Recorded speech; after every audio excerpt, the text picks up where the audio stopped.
Guys, what's going on? Clay with EKNIVES.com. I have a new arrival for you today from ZT Knives. This is a zero tolerance 0203 carbon fiber version.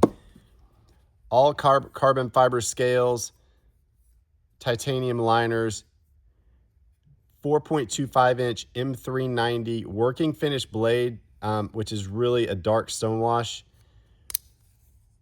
ZT has come out with a lot of options for the DuraLock. That's their crossbar lock spring-loaded system for opening for opening and closing.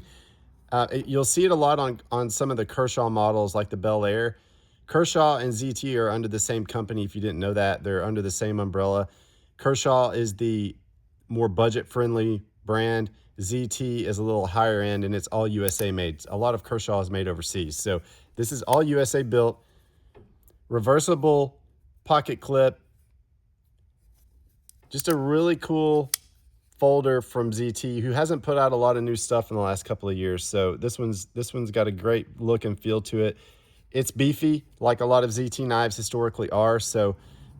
And I think it's in the mid 300 range, but really smooth action. It drops shut with the DuraLock. So yeah, everything you want in a beefy ZT knives folder is here. This is the 0203 CF for carbon fiber from ZT Knives at eknives.com. Have a nice day.